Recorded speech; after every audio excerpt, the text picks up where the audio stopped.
What's up, Trojans? I would have actually liked to make this two videos. One video about a week ago, kind of predicting that I thought Saquon Barkley would sign a deal for about $14 million a year. I'd even say 4 years, but only like 2 of them being guaranteed. Unfortunately, that did not happen. The deadline for reaching a long-term deal for this year has passed, and nothing happened. The most anticlimactic thing possible. And I think this is instantly the dumbest decision Joe Schoen has made. I don't understand. If Saquon Barkley would accept a $14 million a year deal, the exact contract I just said, 2 years guaranteed, a 4-year deal, $14 million a year, 4 years. If Saquon Barkley would accept that, which I personally believe he would from everything I've heard from him, but it's not guaranteed that he would. I'm not in the room.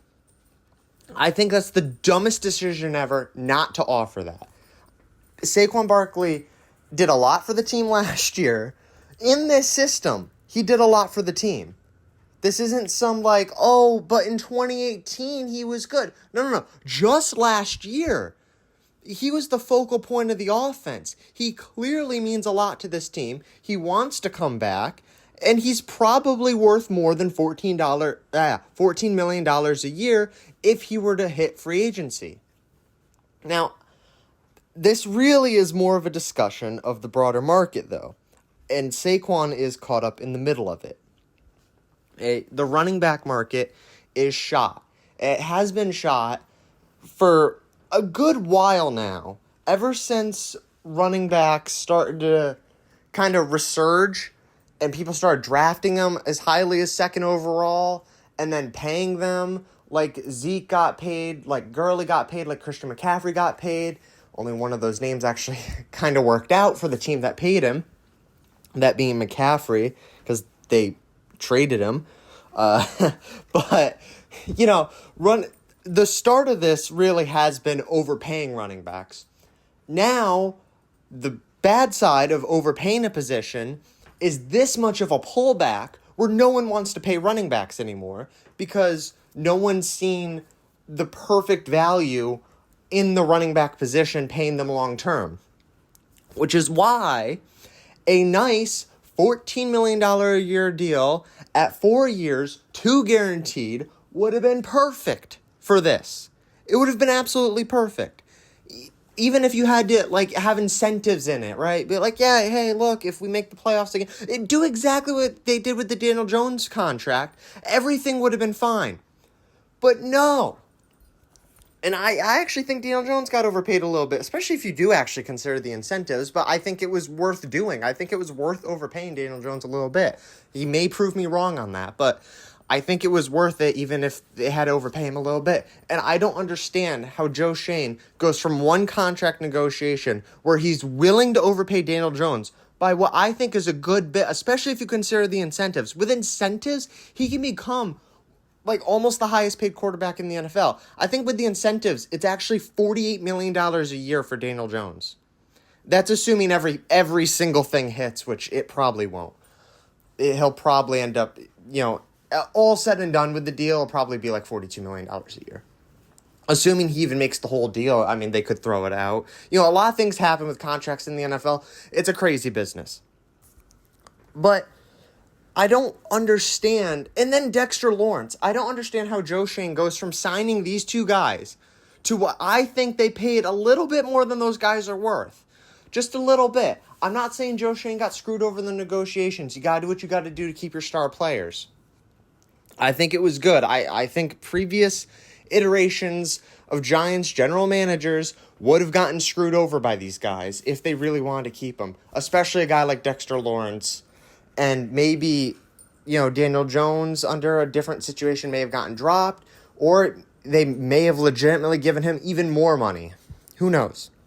I don't hate those contracts. I don't think they got the better of Joe Schoen. I don't think Joe Schoen got the better of them. I think those were fair deals at the end of the day. Now, I don't understand why the same logic doesn't turn around and apply to Saquon Barkley.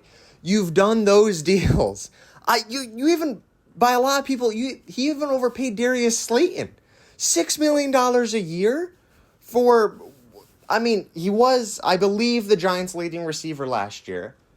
by the end of the year, and he's been a couple other times, but it's only at like 700 yards. It's not like he's getting 1,000 yards a season. So $6 million is it's weird, but for much of the season last year, Darius Slayton was a backup. He only got those yards because he did eventually come in and start. So $6 million a year for a guy you value as a backup is pretty hefty. So he has been overpaying people on this team. But then when it comes to Saquon Barkley, we can't overpay this guy a dime. In fact, let's undercut him because the running back market is so shot. In the running back market, it's so crazy because they were just getting overpaid. They were on the trajectory that the wide receiver market is on now, where they're getting way overpaid, but no one's gotten burnt by a bad wide receiver contract yet. And I feel like someone's going to. But it hasn't happened just yet. No one's gotten burnt really bad. Not yet, anyway. I think it's coming. One of these guys making $30 million a year at wide receiver. Now, maybe because the cap has been going up a lot recently, maybe they actually grow into that. And so running backs, unfortunately, those contracts happen at a bad time. It's the position. All right, there's a lot of factors here. Maybe it'll work out there. But the market got so shot that now Saquon Barkley and another big name, Josh Jacobs, for the Raiders, got franchise tagged as well. And we're all just hanging out now.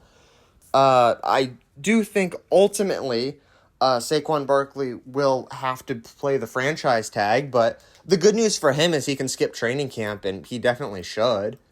I mean, that's the little bit of leverage you can kind of hold there and make this whole thing go out and, get members of the team, like, going to coaching staff and stuff, being like, man, we're Saquon, and really stretch this whole thing out. Then he'll come back, play on the franchise tag, and we get to do this whole party again next year. It's probably how it's going to go down, and I hope they give Saquon Barkley his contract, because it's a horrible decision, in my opinion, to not just give him the money he's asking for if it is $14 million. He's worth $14 million a year. And again, only 2 years guaranteed. So I think it's stupid to believe that Saquon Barkley won't turn around this upcoming year and have the same production he had last year. So if only 2 of the years is guaranteed, this year you would have to assume he's going to be last year's production. And then for the year after, if he starts to fall off, okay, he'll start to fall off. I mean, unless, of course, he gets injured or something, God forbid. It would just be a start to fall off, and then you could make the decision to cut him. 2 years guaranteed is a perfect deal. And, normally you'd make it like 2.5 years guaranteed, with the way it gets paid out. But you could easily cut him after 2 years would be the point. So that seems like a perfect arrangement because now your 4-year deal has turned into a 2-year deal. And having a running back only signed for 2 years is probably what you want when they get on the other side of all of 25. It's crazy. It's like the one position in the NFL, you're in it for like all of 2 years and it's like, all right, clock's ticking. Oh boy, he's getting old now. But we see this with a lot of the running backs. That was a big thing with guys like David Johnson, Le'Veon Bell. They had a couple good years, and then things started to fall apart. Le'Veon Bell decided to hold out even, and I don't think that went well for him at all. So I really hope Saquon Barkley is able to come back on the franchise tag, play on it, and then get a good contract next year. That's going to have to be how it plays out if there is a happy ending to the story.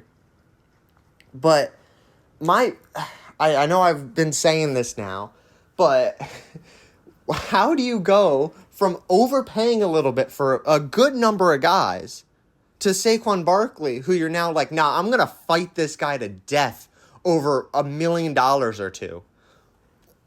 You are clearly, I get it. The $10 million saves you some money there on $14 million a year. But that's not how it would play out this season. You would probably only pay him by not signing a contract this year. Yes, Saquon Barkley may be making more money because you would probably only have like 8, maybe even as possibly as low as 6 on the cap this year. But that would help the cap of the Giants, so it would help the Giants this year. You would be backloading the money, so then you would come to a question of whether you wanted Saquon Barkley to be a cap hit of $20 million 3 years down the road. And then that would be the time where, you renegotiate that, threaten to cut him, whatever you would have to do. I don't understand why you wouldn't give yourself that scenario now, because he should be good for the next 2 years. And it's crazy, the markets that have had to suffer, like a market like the running back market. Joe Shea in one interview was saying that the safety market also has gone down, or hasn't gone up, or has basically been stagnant as well. So those markets have to suffer, while other markets are just exploding. The quarterback market, the wide receiver market. I would say the D-line market, really, the defensive end market. I mean, Dexter Lawrence is an inside guy even. He just got paid good money. These other markets are exploding, yet running backs have gone down.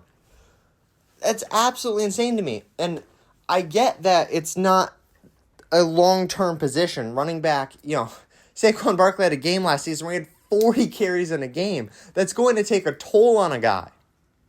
So yeah, maybe don't give him the 5-year deal, but wouldn't that be more of an incentive at that position, considering how much they do for the team, to actually give him a higher APY to get less years on the deal?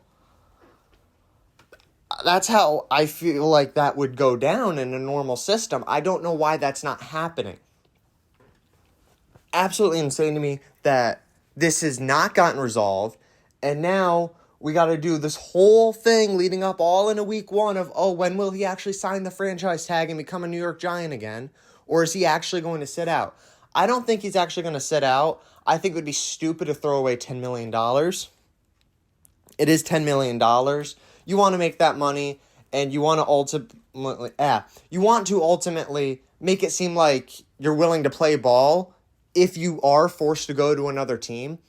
Because the Giants do only get 2 franchise tags on this guy. So even if they were to pop another one on him, if he plays well the upcoming season, after that one, by taking both of those franchise tags, if he is forced to go to another team, he'll look good to that other team if he's had 2 good years of production, and it consistently looks like the Giants are the ones undercutting him, as it looks like to me right now. Because Saquon Barkley has said a million times he's not trying to set the running back market, which, yes, I guess you could say is like, he only wants $16 million instead of $20 million. And yeah, $16 million's a tad much. But if you could negotiate him down to $14 million, and then we'll give you the $16 million, but with some heavy incentives, if we win a Super Bowl, we'll give you the 16 mil.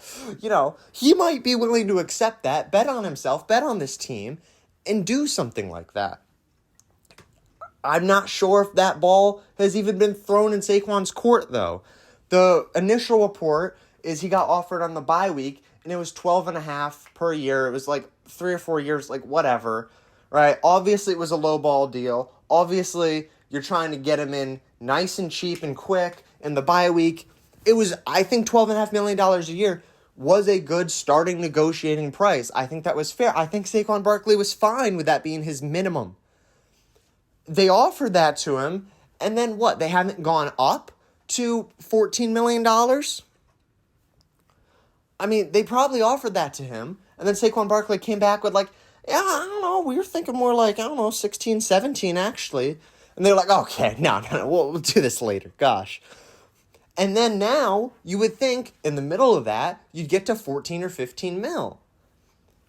And, for 15 mil, maybe even 16 mil, looking a little bit high for Saquon, again, you're not actually going to make all of that guaranteed. You stretch that out over 4 years, only make 2 of them guaranteed, and then you could get rid of Saquon Barkley if you really want to at that point, or not even get rid of him, just say, like, hey, Saquon, you've only been, if he is really bad, after 2 years of a guaranteed contract in this, you can then go to him, if he is playing horribly, and say, hey, we are willing to just cut you, rip up this contract, or we can just kind of cut your pay, make this better for the team, and sign this other wide receiver or something, and that's going to help out this team. And you might get a guy like Saquon to bite on that. I don't know. Definitely been ranting, but this thing has really annoyed me. I don't understand how this isn't a sit-down, one-day discussion where they're going back and forth. Clearly, like, how much have they moved over the months, right? What's changing over the course of months? How is this not like a sit-down 8-hour negotiation or something where Saquon starts at a number and then Joe Schoen starts at a number and they're like, look, let's come to the middle? Or even if they've been budging in negotiations, how far apart are they? Are they really going to let this whole thing fall apart over, what, $1 million a year? What is that? The salary cap's going to go up like $10 million next year. Who cares about $1 million a year for one of the best players on the team? I just find this so crazy because it's $1 million a year. You overpaid Daniel Jones by what I would say is like $5 million a year. You just gave him that money. But yet when it comes to Saquon, now we don't have a spare $1 million on what we even think your worth is. If Joe Schoen's like, your worth is 13 mil max, you don't have an extra $1.5 million a year to shell out for a guy like Saquon Barkley? All right. I've definitely said the same point a few times now. Sum it up, Joe Schoen should just pay Saquon Barkley next season now, I guess. But given how Joe Schoen has already screwed this up, just let Saquon Barkley play on the franchise tag. He'll probably sweat it out. He'll probably make everyone freak out. He may even have to sit out week 1. Something stupid may happen there. But I think ultimately Saquon Barkley will be playing in a majority of games for the New York Giants next year. And then we'll do this whole charade next year. And hopefully everyone comes to their senses. There's a nice contract next year. That is what I think will happen. Let me know in the comments down below. And yeah, so that's where I'm at now. Bad decision. Should work out ultimately in the end. And the wide receiver and quarterback markets are insane. See you, everyone.